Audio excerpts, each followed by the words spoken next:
This year's Stardom 5-Star Grand Prix was supposed to be another big summer showcase alongside the G1 and Tokyo Princess Cup. Instead, it's turned into one of the most frustrating, creatively bankrupt tournaments in recent memory. Taro Okada, the man who rescued Stardom's business after Rossi Ogawa, has completely dropped the ball on the creative direction of this tournament. Let's talk about how we got here. For context, Taro Okada took over as Stardom president and de facto booker in early 2024 after Bushiroad fired founder and full-time degenerate Rossi Ogawa. In less than 2 years, he turned the company's business around. They saw record attendances, fresh faces getting an opportunity to showcase and elevate themselves, and in a moment that really cemented the direction the company was willing to take, last year, Momo Watanabe won the 5-Star Grand Prix. Heading to 2026, the roster was already thinned. Key talents were sent on excursions like Shiori, Hazuki, Rana Yagami, and Fuwa-chan, causing the tournament to lose much needed depth. But Stardom still expanded it to 32 wrestlers across 4 blocks, Red Stars A and B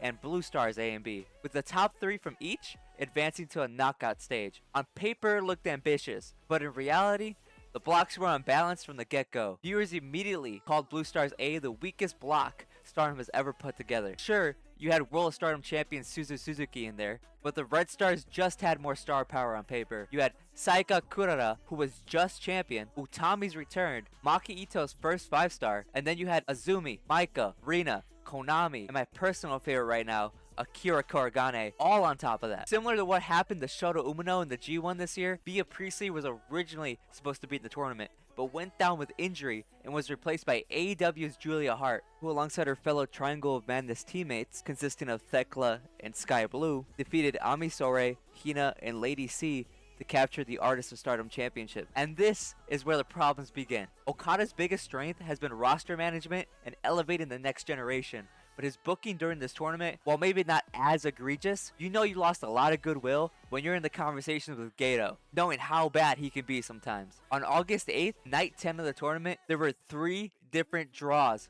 on one night. Azumi versus Natsuko Tora, double DQ. Maki Ito versus Azusa Inaba, time limit draw. Maika versus Rina, time limit draw. And how about this? Night 11, Saya Ida versus Rina Yamashita, time limit draw. Night 1, Utami versus Rina Yamashita, time limit draw. Night 9, Sai Kamatani versus Mo Watanabe, time limit draw. In a points-based tournament with only 3 advancement spots per block, repeatedly ending these matches in draws and DQs not only muddies the whole lineup, but kills the drama and the urgency. And not even in the good way of it's anyone's game either. It just felt like it stalled the progression of the entire block. Now we get onto the bigger problem. Listen, I think Julia Hart is alright. But as a wrestler who struggles to even get clean singles wins in AEW, to go from that to being booked as a dominant force in Stardom's biggest tournament is just fucking stupid. She has more points than Utami. What are we doing, man? Fans see it as either lazy carryover booking of Bia's original plans in the tournament, or Taro Okada prioritizing the AEW crossover over protecting Stardom talent on their own show. At least the rest of Shota Umino's run was forfeited. I love the man to death. Can you imagine if Taichi went on the run Shota was probably gonna have? Well, okay, scratch that. That would have been awesome. Imagine if it became like a fucking Kofi Mania situation. But Shota Umino being the Mustafa Ali in that would be way too brutal for my heart to bear. The scheduling didn't help. Many matches felt like pure points grinding rather than advancing storylines with their factions or helping elevate their young stars. Upsets had no follow through, and big character moments were just weirdly put to the side, like Momo vs Saya ending in a draw, or for some reason having Utami lose to Maki Ito. Listen, I think Maki Ito is pretty overhated, but why is Utami losing to her? She got eliminated from the tournament because of that. And that was just a cherry on top of what was essentially a pretty abysmal run for her. It reminds me of the weird way that Hiroki Goto beat Yota Tsuji this year. Amazing match, by the way. Just for the next night, having Goto lose to the prime shitter himself and Jake Lee. And don't even get me started on the terrorism Great-O-Khan has been putting on.